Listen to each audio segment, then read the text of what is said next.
In this lecture, we're going to cover organizational culture and organizational change. Managing change is a key factor in an organization's performance and even survival. Change is prevalent in organizations as they adjust to changing internal and external environments. Two of the most important changes that can occur are changes to the organization's culture and to its structure. We're going to take a look at both of these, but let's just start with what organizational culture is. And in a very simple way, it's a system of shared values, norms, and assumption that guide members' attitudes and behaviors. This organizational culture is part of everything we do, every organization that exists, the company that we work for, the school that we go to, the church we belong to, our social groups. There's all a set of organizational culture. And these are shared norms that they're similar. We tend to want to be with people who have the same values and norms. And they guide our attitudes and behaviors. Now, when we look at this, there's really 4 levels of culture. And there's some of them that we look on the bottom. I'm going to start right here on the bottom. There's the espoused values. This is when you go look up what is the values of the company. They say, we want to do this, we want to do that. So those are the espoused values. But then you have, how are they actually behaving? And when you have a gap between them, that causes friction within the organization. Then there are artifacts. And these are physical things that are around from culture, myths and stories. Awards, ceremonies, rituals, dress code. So these are specific things that define culture. And every culture has them. I mean, if you look at here on campus, there's all sorts of myths and stories. We have different fraternities, sororities. We have different awards you can win. Ceremonies and rituals. Look at what we wear for the graduation. Okay? Then we have assumptions. And these things are taken for granted. And these are just assumptions that we make about the organization that in turn impact our values, which then go on to define the culture of the organization. Does culture really matter? Yes, it does matter. As long as it's relevant, is strong, and emphasizes innovation and change, adapting to a changed environment. So this becomes, does it really manage? So if you look at it, actively managing an organization's culture improves its competitive advantage and performance. When the culture supports the business strategy, it's strong and enables innovation and change. Let's take a minute right now, and I know a little of this stuff, but this wonderful piece that I found from a faculty member at Duke University that really gives you some really detailed look at what corporate culture is. So here you go.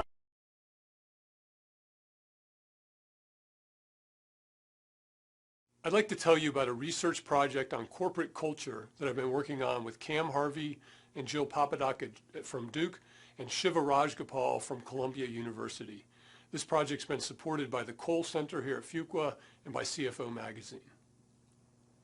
Now, if you read the headlines, you see corporate culture often gets blamed or gets credit for dramatic corporate events. So, for example, the VW emission scandal and recent events at Wells Fargo, we read about corporate culture leading to maybe a bad outcome.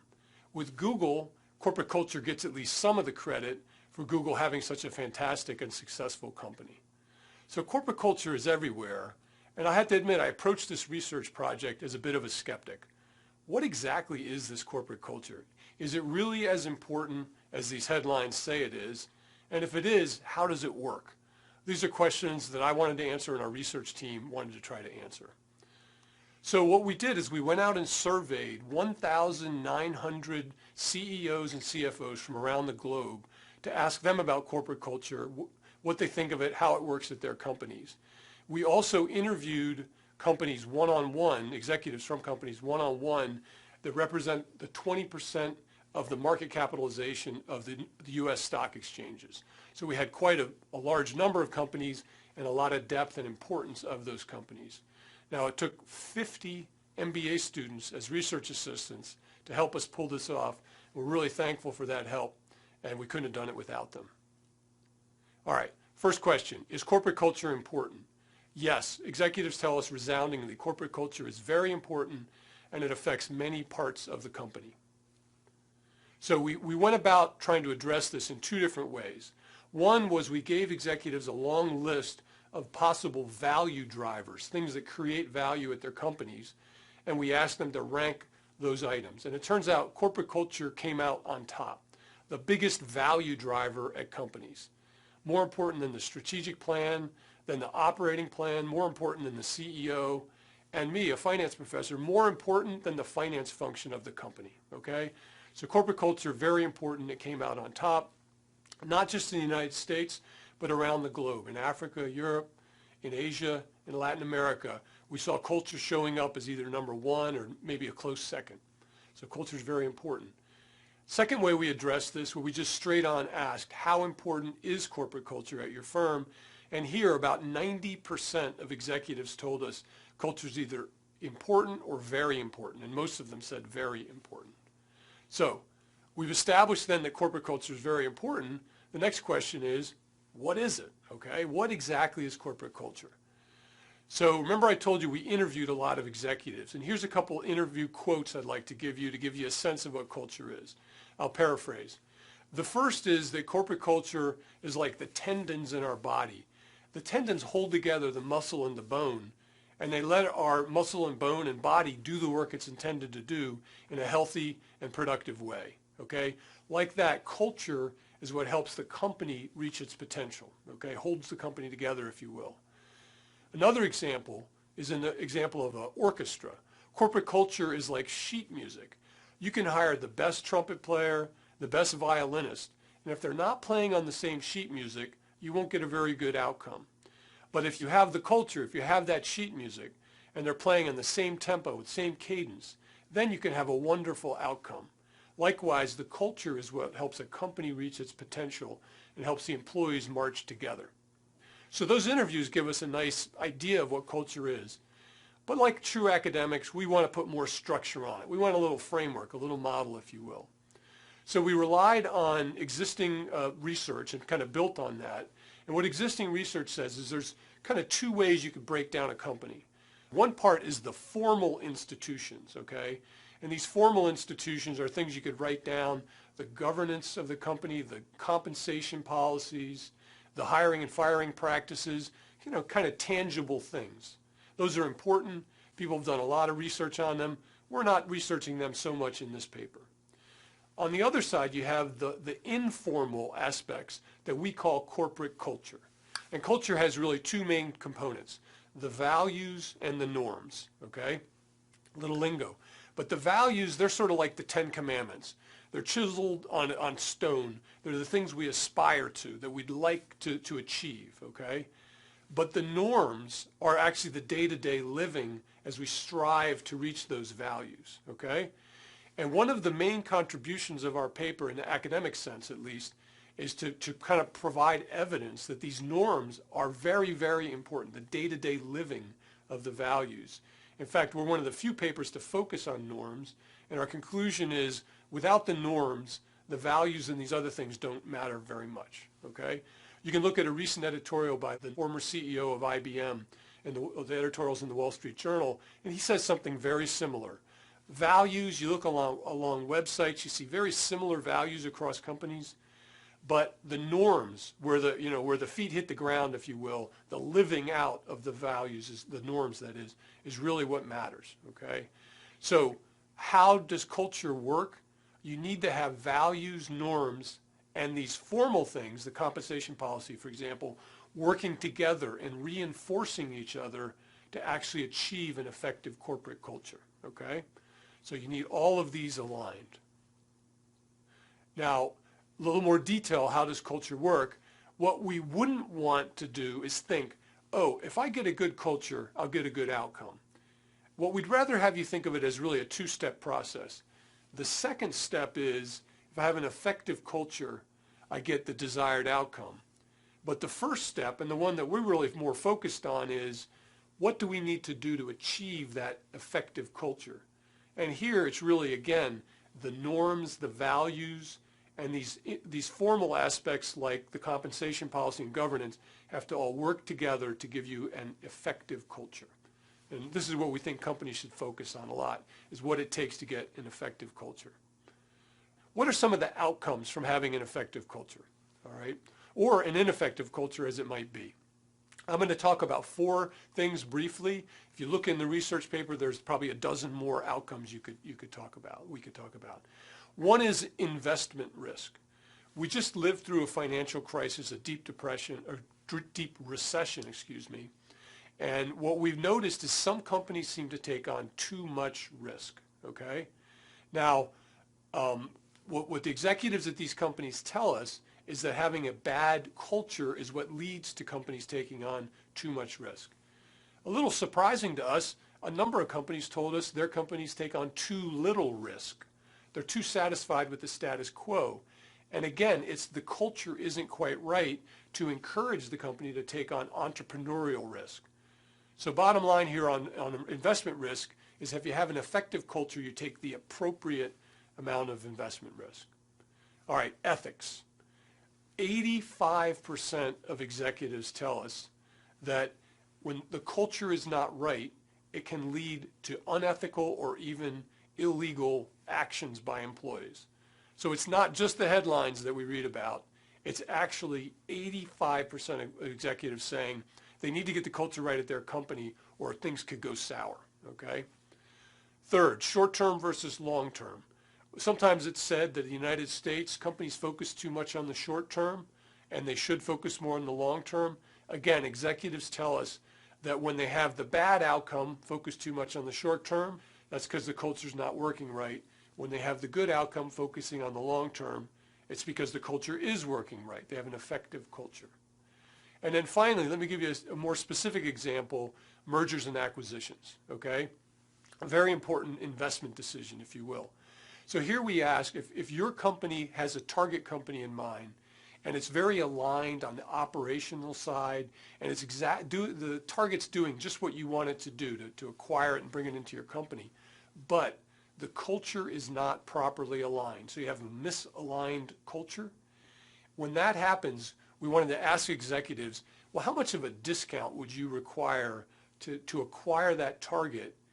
And that will give us a sense of just how important culture is. So misaligned culture, how much would that reduce the price you're willing to pay? And we thought we'd hear maybe 15%, 20%. In fact, the main thing we heard is most companies wouldn't pursue an acquisition at all if the culture is misaligned. So that kind of tells us just how important culture is in general, but also in the M&A context, how important it is to align the cultures before you proceed. All right, let me give you a little more detail here on some of the statistical stuff we did. So far I've been a pretty high level. So we ran regressions where we tried to explain how does a company get an effective corporate culture that would lead to creativity, okay? So let's think of creativity or innovation, you might call it, all right? Well, the value that is going to lead to creativity is adaptability. So a company that has a value where it can react as times change and as the environment changes, that's a value that leads to creativity. But as we said before, it's not just the value that matters, it's also the norms, all right? So what are the norms that lead to creativity? It's developing new ideas organically within your company and the employees having comfort in offering and receiving critiques. If that's the work environment you have on a day-to-day basis, where you are developing new ideas organically and giving and accepting critiques, that's the environment that leads to creativity. Now, interestingly, there's another value that was listed but had a negative effect on creativity. When a company is really results-driven, results-oriented, maybe too focused on the bottom line, that does not lead to creativity. It actually hurts it. All right, second example, ethics. What value leads to ethical behavior? Well, integrity is such a value. That sounds wonderful, but what are the norms that are required, the day-to-day living that is required in order to achieve that value and to achieve good ethical behavior? Here, trust among employees is the most important norm, and also willingness of the employees to report unethical behavior. So if you have that happening in your work environment, you get the good, positive ethical outcomes that you desire. Now, there's a lot more detail in the paper that you can look at if you want. I'm just trying to give you a sampling today. All right, to summarize so far, corporate culture is first order important. We think of culture as being made up of values and norms. The norms are the day-to-day living of those values. And we think of it in a two-step process where the values and norms working together along with other things like compensation policy give you an effective culture, which give you the outcomes. So that all sounds all nice, but do all companies have effective cultures? If it's that easy, does everyone achieve it? No, they don't. About 15% of companies tell us they have their culture right where they want it. The rest don't. And in fact, about a third of companies tell us they need to have a considerable work or a substantial overhaul to get their culture to where they need it to be. So about a third of companies say they have a lot of work to do. How do you improve your corporate culture? All right, it starts with leadership. The leaders must define the culture and they must live those corporate and cultural values.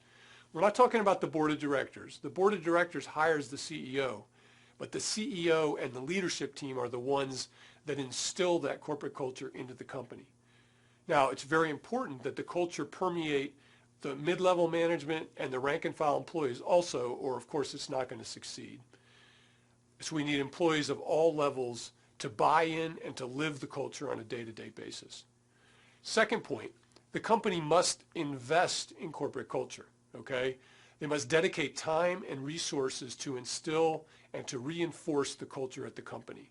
So this involves recognizing when employees act in a way that's in accordance with the culture, celebrating those achievements, and even having promotional and hiring decisions based on achieving the culture of the firm. And finally, this is a continuous long-term commitment by the company. This is not something you achieve in a weekend retreat somewhere. This has to be happening week after week at the company to really get the culture to where you need it to be. So, I told you at the beginning I started as a skeptic. Well, our research team has concluded that culture is in fact very important, and I hope I've been able to convey to you some of the ways that culture works at the firm. We've got 2 research papers out there that you can look up if you want more details. The first paper has a lot of the statistical analysis and survey results. The second focuses on the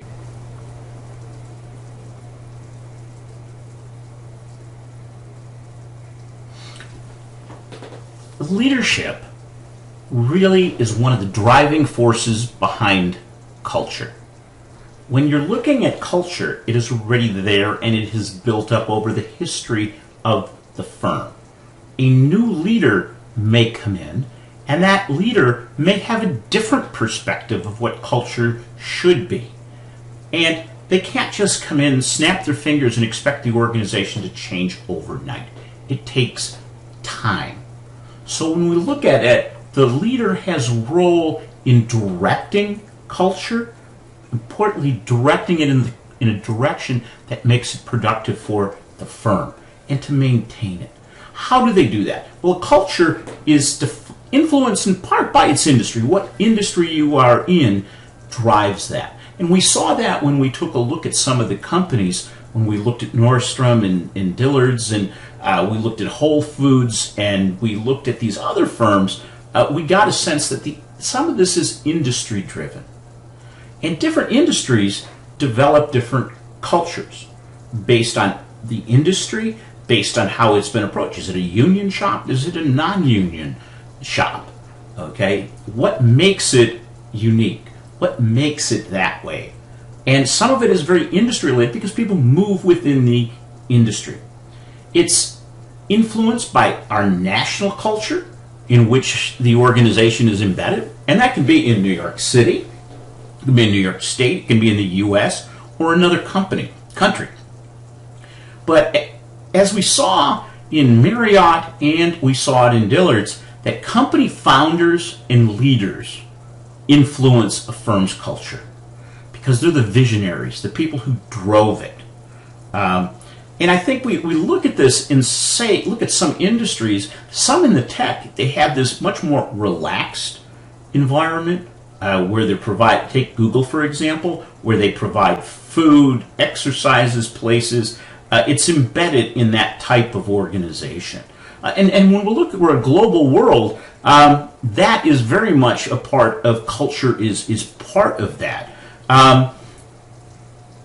Companies that are doing business in Europe, in Russia or China tend to behave differently. But the founder often sets the direction. Now, how can they actually influence discussion?